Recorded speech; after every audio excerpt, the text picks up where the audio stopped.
Hey everyone, and welcome back to the show that asks you to pull up a chair, take out your TTRPG books, and join us at the table. Today we're going to be doing a character build. We're going to be working alongside the chat to figure out another NPC to add into the great NPC vote-off to see which one of the potential 5 can become a canonical character in the world of Edge of Legend.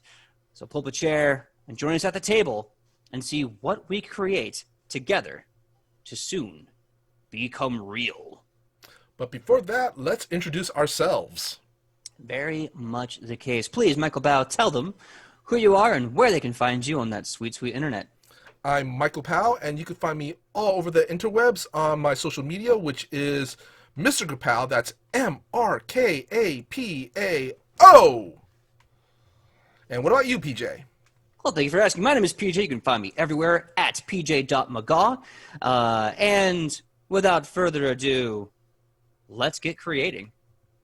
So, without further ado, let's open the gates of battle and let's talk about what we have in mind for another NPC. Now, last time we mentioned Haimu, the level 9 Ratfolk Swashbuckler Firebrand Braggart female Ratfolk, which I think I'm a little redundant. And of course, we mentioned Kobold Scale, the Kobold Bard, the Rebel Without a Clue, Dragon Disciple. So we have a little itty bitty dude who can turn into a big, big dude. And we have this pirate queen who is a rat who is talented with intimidation. Who likes receipts. Who, yes, loves receipts. She has the receipts. Mr. Mehara putting out in the chat right away with an Archaeologist Necromancer. I love this NPC idea because I feel like this could just be some unfortunate Indiana Jones dude, or this could be a really hilarious villain. So I'm going to put that as a note. If anyone else has any other ideas, if you I already have an idea of what actor I want to use for that. Honestly, when I build characters, I like to think, you know what? Who would play this person, in a movie? Oh, yeah, absolutely. I like to do that too, especially when I make characters for Edge of Legend, like Morel. I was like, okay, who would I cast to be Morel? My big, beefy, good boy, paladin, champion, redeemer. Yourself? Like, he's got the body like the... I mean, if I was 6'2" and potentially Assyrian, I would be down for it. Well, Photoshop your head on his body. How about that? That's what I do anyway. That's and Miss Mahara says, I would cast Bofa. I know what you're doing. I see your trap.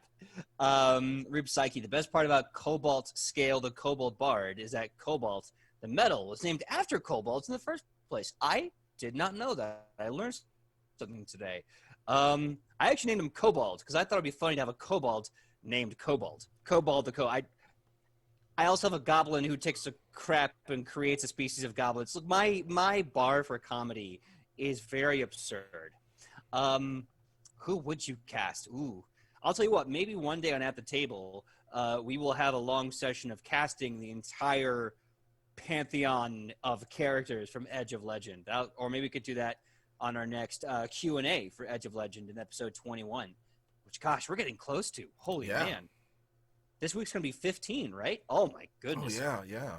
Time flies. Anyway, so let's discuss characters. So we have the Archaeologist Necromancer. Put a thumbs up in the chat if you like this idea and you want to run with it, or you can even type out thumbs up. That'll be fine. And if you have your own idea, please don't hold back. Reap Psyche, I know you said you had a bunch of thoughts in your head. I want all those delicious, juicy thoughts. Oh, and by the way, I just want to make a quick shout out there. I'm not sure if we can announce it yet. Are we allowed to announce it? Oh, the thing with our last production meeting with the images? No, not that. Our next social media thing. Our next where people could hang out with us. I don't know why I'm not figuring this out in my head. You know what? It starts with a Let's D. say yes. In worst case scenario, I will panic. Oh, well, we have a Discord. Tell us, what is the thing? We have a Discord. Yes, that is correct. Yeah, honestly, it's not that much of a surprise because during Edge of Legend, you see literally the word, we have a Discord. That's right. Yes. Tomorrow night, Wednesday, for the show, we are going to be officially launching the Edge of Legends Discord. We have a few channels right now. One for the Edge of Legends show, one for at the table. Discussions will explode up. A lot of people on these shows are already in the channels. Maybe we'll poke our heads in and talk to you like whenever you want to about anything. And as it grows, there could be some really cool new perks to subscribing to our Nat20 Productions channel, aside from getting rid of these stupid ads.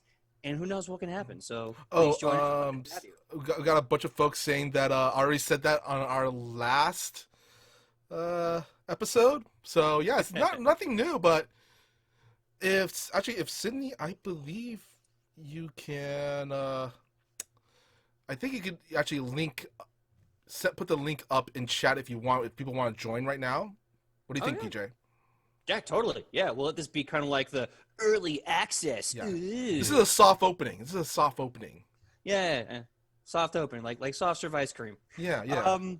So while we're putting that up in the chat, and if not, there should be a button, and we can talk to our TD Joe about sliding that in there. Let's go back to the NPCs because I would love to crunch some. Sydney said, as long as they are evil or morally ambiguous, as Michael likes to say. I don't know. Is it true neutral? Is it lawful evil? Tune in and find out to Michael's character alignment. Anyway, moving right along. Do we want to pick this Archaeologist Necromancer? Do we want to make a drunken monk boxer of some kind? What thoughts do you have out there in the chat? Because I'm totally ready to run this Archaeologist Necromancer. I just want to make sure everyone's on board. Let's see. I kind of want to put something on the docket as well. How about... I kind of want to say, let's make a Moriarty for Rufa as an investigator, but then I realized Rufa is kind of Moriarty at this point. Okay, well, I'll tell you what. How about I'm going to make a note of this. I'm going to create an NPC to basically be, I guess, the Sherlock Holmes to your Moriarty. Or Adrian, was it? I'm blanking her name. I know her last name, Adler. Oh, Stella Adler. Yeah. Okay, I'm just going to write down as create an antithesis to Rufa. So I will give some Irene details. Adler. Irene Adler. Irene. Oh, that's right. Stella Adler is the acting coach. Hi, everyone. Thank you, chat. Irene Adler, Sydney Maynard, you're both 100% right. I got the last name right, at least. I got the last name right. Hey, so you got half the last credit. name. I got the first name wrong, and that's all I guessed. So I'm deep in the hole on this one. Okay. Speaking of deep in the hole on this one. Reap Psyche is saying that they want to see a monk. Okay, cool. So we have a monk and we have a necromancer. An archaeologist necromancer. And the cool thing about the archaeologist necromancer is that in the advanced player's guide, there's actually a prestige class for an archaeologist. We could actually build this with rules as written. We don't have to get weird with it. Let me ask you this, Reap Psyche. If you want to see a monk, what kind of monk do you want to see? There's a lot of fun stuff, especially in the advanced player's guide, that you can do with monks. Oh. For those of you who watch Paizo's recent, last week, big virtual event where they announced a lot of stuff that they're going to be doing for 2021, one of them was, I'm blanking on the name of the new book, but it's supposed to have a bunch of new ancestries. One of the ancestries that's been confirmed is Null. Ooh. There's also a frog race and a spider race. The spider race looks really cool. I will admit I'm super hyped about the spider race because, Drow always kind of cover the market on that. But I'm not looking forward to seeing the artwork at all because knowing how they do their animal races. It's not that bad. It's not that bad. Okay. They have 2 arms and 2 legs. But do they have the mandibles? I didn't see that clear of a look, but they look very. I want to say They look very colorful. Like, It when I looks say good. colorful, I mean, like, their garb is, like, feathers, and they have, like, beads and all that stuff. Interesting. Well, I'll have to see that horrific nightmare fuel when it comes out. But until then, sounds like there's some interest in seeing how an archaeologist necromancer can work mechanically. So let's take Mr. Mahara's suggestion and let's roll with it. This archaeologist necromancer. So necromancer, and this is one of my little pet peeves. Necromancy is a school of magic. It's not a class. It may be a class in the DMG or the GM's book, the GM's guide, but it's kind of just a flat version of a wizard, right? So I think what we need to do here is moving forward the idea that this is going to be an archaeologist wizard who specializes in the school of necromancy. Does that sound about right? Yeah, so basically, on Pathfinder 2nd Edition, you pick kind of, I guess, you pick a school to specialize in anyway, so it'll be Necromancer. Now, here's my question. This, and Mr. Mehara, please jump in since it was your idea. What do we want the ancestry to be? Should it be human? Should it be a halfling? Should it be a gnome? Should it be a kenku bird? Oh, Maynard said undead. Yeah, you could actually do undead because one of the new, I believe, excuse me, it's a variant for variant ancestries, I believe, is called Dusk Walker. That's right. The Dusk Walkers are basically like, I think in past games they've been called Damphir, like vampire. No, actually, that's actually a whole separate thing now. You are correct. You are correct. It is. The Damphir is their own thing. The Dusk Walkers, let me pull this up because I'm actually looking at the book as we speak. It's a catfolk, kobolds, orcs, Tengu, changeling. There's the Damphir. Planar scions. Here we go. Dusk Walkers. Dusk Walkers, I believe, come from the world of, the first Dusk Walkers manifested as the result of a bargain between two powerful psychopomps. So they literally are from the world of the dead. And now, also, Reap Psyche said, Dusk Walkers are reincarnated souls of some kind. And also, Mr. Mihara is suggesting a gnome, because a gnome riding a T-Rex sounds amazing. That does sound pretty awesome. So it sounds like we have a few options here. We can have a Duskwalker, we can have a Damphir, and we can have a gnome. Well, what's cool about the variant ancestries is you can put that variant ancestry on any of the races. Oh, snap, yeah. Yeah, so you can be a Damphir Tengu, or a Dustwalker elf, or, whatever. Mm-hmm. It's an add-on. It's an add-on. It is an add-on. I always assumed from reading that it was an add-on to humans. Mm-hmm. But if it can be added on to a gnome, I think a gnome Duskwalker would be pretty funny, like in a good way. Let's see. I'm looking at the variant rules. Where are the rules? Yeah, it's honestly, it's just something you tack onto a ancestry, from what I read, at least. Malice is saying a Tengu Necromancer. Ooh, Carrion. Carrion. Yeah. Yeah, like the kind of birds that pick off the dead. That would be kind of cool. Actually, if you add the Dustwalker on top of the Tengu. Oh my god. Dustwalker Tengu. Let's see. Yeah. Playing versatile heritage. You play a character with a versatile heritage. First, select your ancestry, just like you would for any character. You gain hit points, size, speed, ability boosts, ability flaws, languages, traits, and other abilities from ancestry. Then, instead of choosing a heritage from those normally, you just choose this thing. Yeah, we could totally have this be a Tengu Duskwalker. Have him be a creepy death bird. We could also be a creepy death gnome. Oh, really quick, shout out to Sydney for posting up the link to our Discord in chat. Absolutely. It's a template, basically. Yeah, no, it's really cool. It gives you a lot of flexibility. You can finally make your own thing within limitation and Yeah, flavor. I mean, That heck, makes, you could makes even sense. do. Was it? Oh, this would be super cool.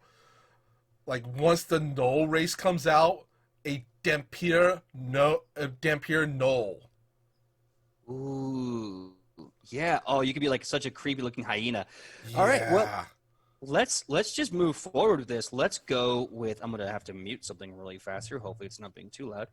Let's um let's go with the Tengu Dustwalker. I love the idea of the scariest bird you've ever seen. So I'm gonna go with a pencil broke. Fixed it. A Tengu Duskwalker. Have you guys ever seen? This is an old animated movie, so I'll get to figure out how old my friends are. Called "Where Back: A Dinosaur Tale" or Dinosaur Story. Oh yeah, I remember that. So in that I'm movie, old. I'm old too. We'll be old together. In that movie, there's that creepy circus guy who brings the dinosaurs back, right? And in that, he has the terrifying crows that are like his familiars. They have like that one glowing green eye, and they look decrepit. And spoilers, in the end, they eat him in revenge for failing. And I'm getting such strong vibes of that dude's creepy crow for this guy. Oh, can I add something to that? Because this image is now popping in my head. Yeah. What's up? Ah, the villain from The Emperor's New Groove. Oh, Yzma. Yzma, yeah. Make the Tengu female and Dustwalker Yzma. Yeah. In the chat, he definitely got scarred. He definitely had a screw for an eye. But the bird, I think, had something else going on. There's something green and creepy about it. Yeah. Okay, let's see. So, well, I love the idea of Carrion. I think Carrion should be the last name. Yeah. Or Carria. There's a certain someone I know who, when I go to my LARP that I play, of course, I haven't done it this year because of COVID, but when we have a LARP, there's a crow fae named Kara, Kara. It's kind of like the crowing sound they made. It's also like carrion. It's a whole bunch of things. So we could go with Kara. We could go with Yzma. I feel like Yzma is a little too on the nose. You know, like people are gonna know what that is. We can do something in spot. The middle name can be E, which can be short for Yzma, which apparently is spelled with a Y. I didn't know it was spelled with a Y. Let's do that instead. Y will be the middle name. Carrion. Carrion. I like Carria. the idea of Carria. Let me look at the Tengu naming mechanics. They may have a different naming system that we can stand to be influenced by. Your world. They could be named whatever in your world. Just saying. True. All right, I'm gonna say this. I like Carrion as a last name. Mm-hmm. I like Y as a middle initial. Let's give the name.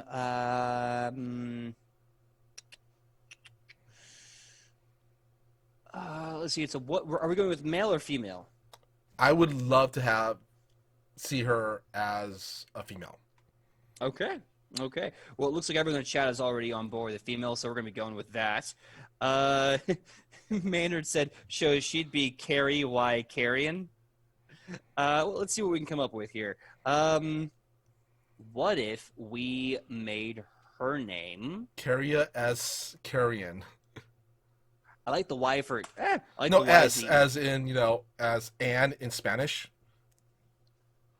Oh, as and in Spanish. And in Spanish is Y. Yeah, Yeah. I believe my Spanish back in high school is it's been a while. It's okay. I had to drop with failing Spanish my second year to take sign language for my other two language credits so I could pass. We have a Malice saying carry E on. Carry E on, like carrion. Ooh, I like that because that's kind of here's what I'm gonna do. I'm gonna take that. I'm gonna add something to it. I like, Maynard, you're in my mind. I was gonna add at least another N to that, so I'm gonna go with carry. I'm gonna put a Y there. Carry E. Let's put a big letter E. I think that's gonna be more easier to read. Carrie E. On. Okay. So her name is Carrion. Carrie E. On. I like that. It's definitely going to be a female Tengu Dustwalker. wizard. I need to spell that correctly. Duskwalker wizard archaeologist. So, I guess the question is this character... Now, here's my thought. So the question is this character evil? My thought is, I kind of like that they're not evil. They're just spooky, and they're kind of, I guess, quirky and eclectic. Esoteric, I think is the word I'm looking for. Kind of give her kind of a quirk where she's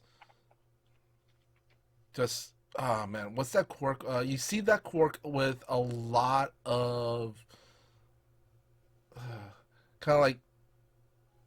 Yes, quite so. Yeah. Kind of like that. I'm not sure what to call that quirk. Like a nasally voice. Yeah, definitely with a voice, she could be kind of squawky, and I feel like when you see her, you're gonna think that she is the living embodiment of like a witch's crow. Yeah. I was thinking like a crazy cat lady. She's a cat hoarder. I love that idea because it's a bird who hoards cats. Like cats normally hunt birds, so now you have this like giant Tengu kind of like haunching around, who's like, me and my 12 cats are leaving. You know, I think that's awesome. Okay, she has 12 cats. Okay. Thank you, Campfire Quest, for rating us with 12 raiders. Thank you so much, Campfire Quest. Hope you enjoy the raid, everyone. We're actually joining in on a group chat as we are discussing building an NPC for our flagship show, Edge of Legend, which happens Wednesday, 8 p.m. Pacific Standard Time. What we're doing is we're going to be building 5 total NPCs, and then on the show, when all the NPCs are made, we're going to hold a vote as to which NPCs will become a real canonical NPC. You already missed the deep dive we did into the playtest materials for the Magus from Paizo. So if you want to see that, please check out our YouTube. We're so happy you're here. And with that, if you have any suggestions for a Tengu Duskwalker Archaeologist Necromancer, please join us in creating this character together. We're going to talk about backstory, character creation, mechanical stuff. We're going to probably pound this out. And she's a crazy cat lady, apparently. Yeah, so far we've come up with an idea that she's an NPC who has like 12 cats with her at all times. It's not about, looking down negatively on owning 12 cats. It's just a little spice of life that this character has. All right. Anything else? Any other quirks does chat think that we should give her?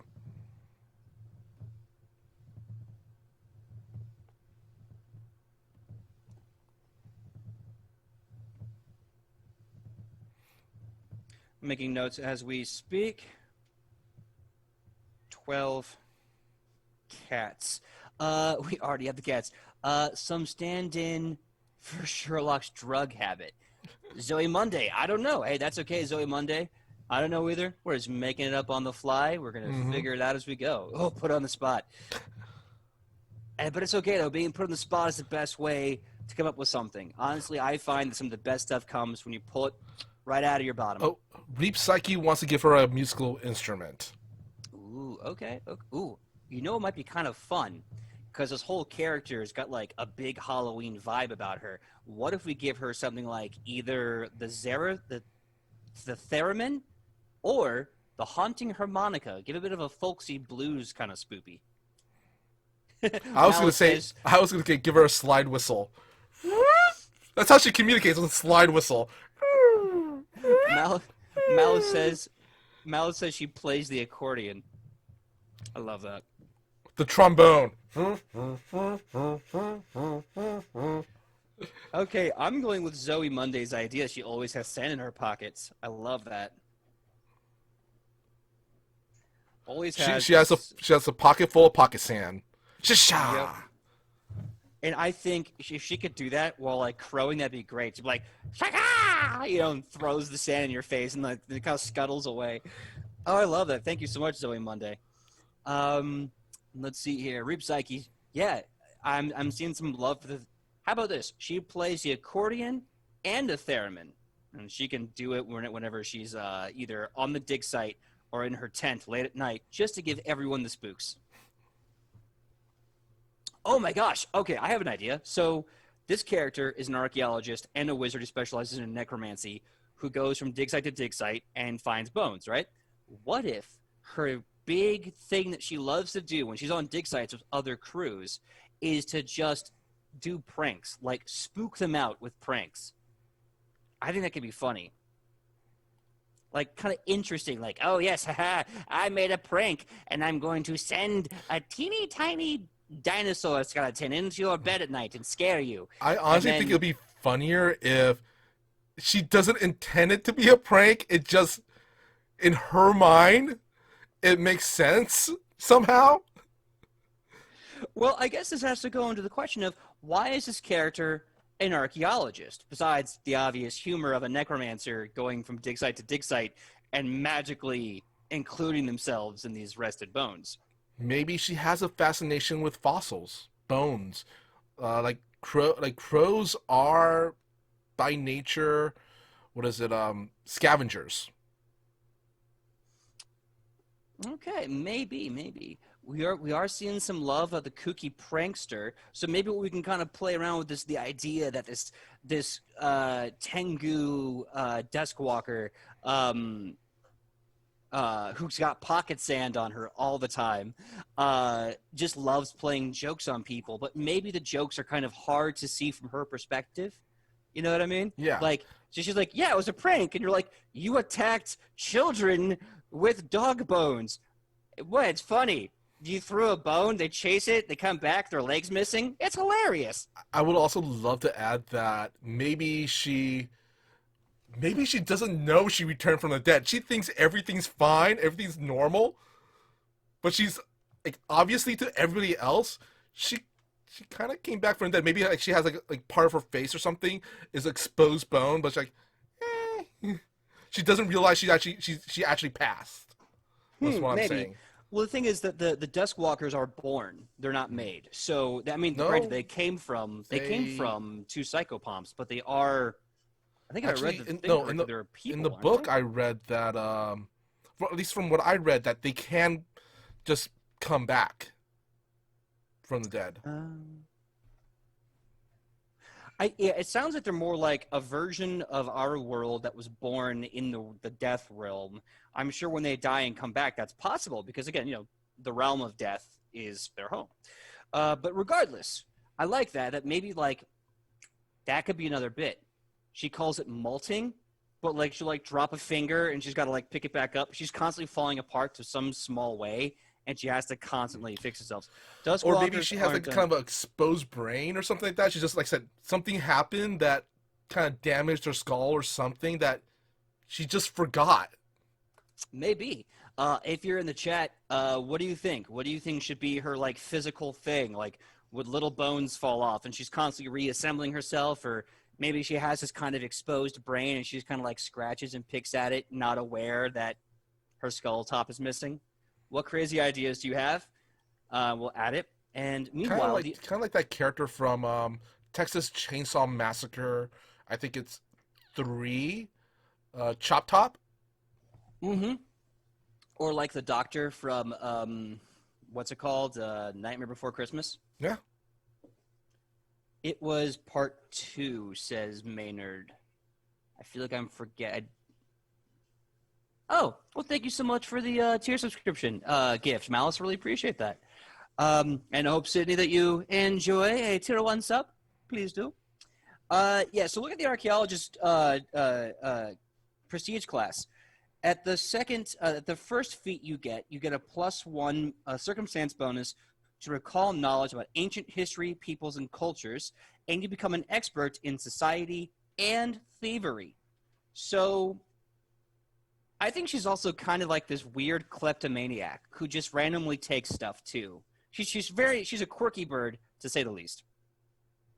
I can see that. I can see that. I just don't want to play that up so much because honestly, that's a rep that Tengu's has for like a long, long time now. Oh, just being like kleptomaniacs, stealing things. Yeah. Well, I mean, they're definitely good at it, so we can at least keep Mhm. that as an option. Yeah. But it doesn't have to be her personality trait. And yeah, and Reaped Psyche makes a good point. Like, birds collect stuff. True. True. Yeah. Let's see here. Magical scholastics at level 4. While study is your key to success, a bit of magic is a helpful tool discovering the secrets of the past. You gain detect magic, guidance, and read aura as cantrips. Snap. Let's see here. Settlement scholastics. You become an expert in a lore skill of a specific settlement. Choose a single or uncommon language prevalent in that settlement. You can learn that language. Maybe. Let's see if there's anything really spicy here. Malice is saying, make her like Bones from the TV show of the same name. Ooh, okay, okay. So obviously she has to be really smart. I think that's part of it. I'm gonna put a even note, but she's really Like smart. a forensics expert, which would mean actually would then maybe give her like the investigator archetype with specialization to forensics. We could do that. I think we can also give her a background that kind of gives us a drop. I think if we go too far into being an investigator, that would kind of defeat the purpose of the archaeologist necromancer Yeah. combo. So let's see here. All right, so here's what we have so far for our archaeologist wizard necromancer, female Tengu Dustwalker, named Carrie Eon, like Carrion. She has a lot of cats that she travels with in her travel crew. She has 12 cats. She always has sand in her pocket. Thank you, Zoe. I think that's great for two reasons. One, pocket sand's hilarious. Yeah. And two, she's always on dig sites. She's always out in the dirt, and she's gonna carry that with her as she is a bird of the dead. She has a theremin and an accordion that she plays for leisure, sometimes to spook her other dig crew people. She's a spooky goofball prankster who likes to do many bone pranks, and her view on those pranks may differ from what people think. She's a really smart forensics expert. Now, let me ask you this. Let's see, she gets all her dirt sand from her digs. Yeah, so it's a really great get that you gave us. Thank you so much for that. And really Sydney says that she reminds her of the robot from Treasure Planet. The robot from Treasure Planet. Oh, I need to remember. Is that the... Which one is that? It's a steampunk version of Treasure Island. Treasure Island. Yeah, but like mentally, I'm just remembering Titan AE. That's my bad. So let me ask you this: why? Here's a big question: why? It is so good. I agree. It's just been forever since I've seen it. My memory is garbage. Why is she obsessed with archaeology? She is obviously a powerful necromancer, but why? Why go on digs? That's my question for the chat. Maybe some unknown force, to her at least, kind of just draws her to all these burial sites. Okay. Sorry, I was reading some more stuff on the archaeologist archetype class. Yeah, there's got to be something that draws these burial sites. I'm thinking, what if she has a theory? This theory, because she's a Duskwalker, right? So she comes from the world of the dead that mimics our living world, and she is reanimated from that. So what if what she's looking for is some way to combine the world of the dead and the world of the living? And she's trying to go to these dig sites to, I guess, prove that the looking glass between these two realms is actually thinner and find a way to combine them. I got another option here. Because this would be actually a really good story hook that we can actually use at the not just at the table, but at Edge of Legend. Maybe what draws her to the burial sites, because she's also a necromancer, she knows there's, according to the spirits or whatever that inhabit these burial sites, she feels drawn to them to help kind of finish something that's been uncompleted in the death of all these unfortunate souls. So maybe she needs the adventurers to help her, like solve a case or complete a task to put the spirits to rest. That is good. However, I feel that is brilliantly specific. And by brilliantly specific, I mean that is great for a story hook. However, that's not a character design. But you can easily take a personality trait that would make that hook viable. So I'm seeing some things here in the chat, how Duskwalkers are literally tasked as guardians of the cycle of birth and death. And I see Malice talking about finding older bones to get closer to the truth of necromancy. Rube Psyche goes on to say maybe she's seeking out places that cause large imbalances in the cycle of life and death, locations of large-scale death. I think one. I think that's our personality. That's her drive. I think her drive is to basically to protect the cycle of life and death, try to understand the horrendous abominations that has occurred on the plane of the living, and maybe use that as a bridge to the cycle of life and death. Like, I'm going to protect this life, understand this death, and come from a place of a protector. Okay, like let's go with that. Yeah, let's go with that. By the way, I'd like to pontificate a lot, so if I talk too much, put in the chat. Let's see. Guardian of life and death. I have to write down all my notes. And also, let's also make sure that we don't go too much into it, because once again, this is going to be put to a vote. So if we put too much work into it, and this will get voted in. True. Now, if it doesn't get picked up, who knows? Maybe if I love an idea very, very much, I might slip it in later. But it won't be the big canonical NPC character. Oh, I like Reap Psyche's post here. Some of her cats are 100% undead. Yes, absolutely. I love that. They're like zombie cats that still like lick themselves and lick off patches of fur. I'm envisioning the cat from what is it? Pet Sematary. Mm-hmm. Sometimes they come back wrong. I put the tail on the forehead. That makes me laugh. Now I'm envisioning a cat with like 7 tails, and then 6 cats without any tails. I love it. I'm making this big thing, and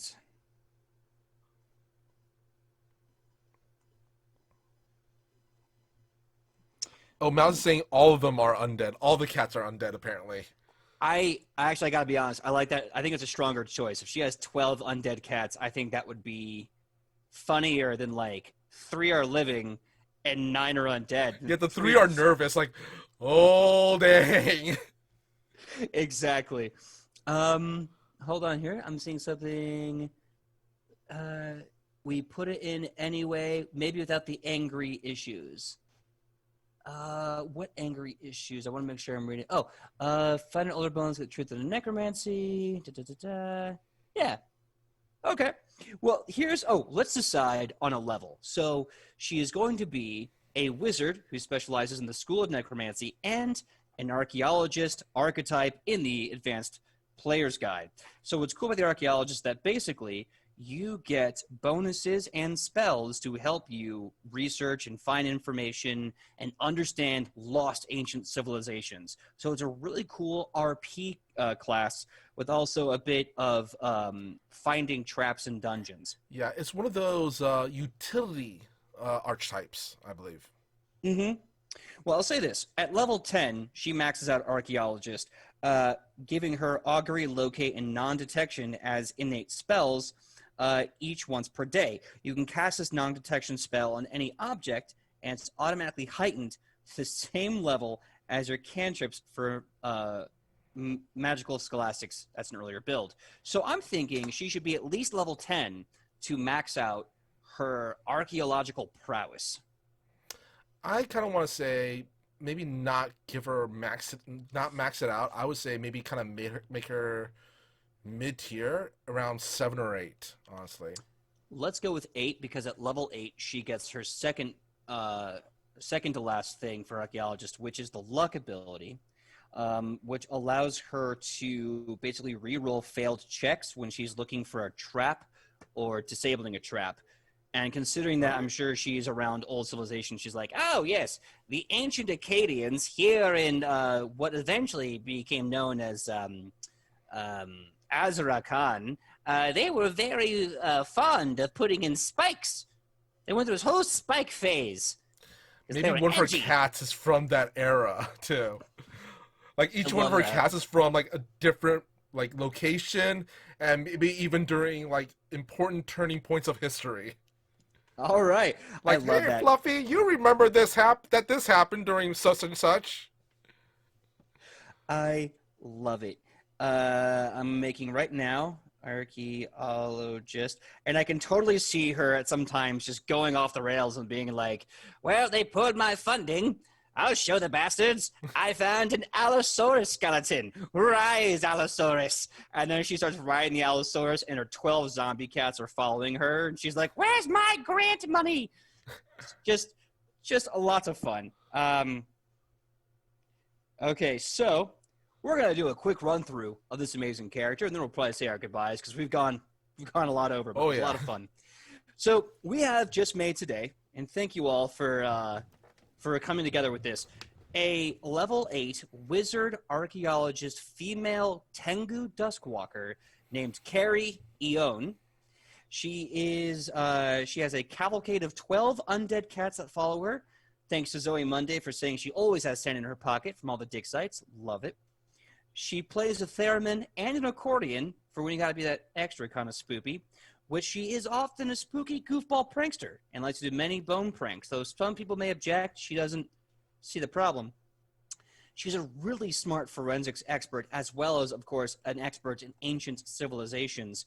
And she's a guardian of life and death, going to sites to learn about the horrific deaths that occurred there so she can further protect the cycle of life and death and maybe one day merge the two realms for peace.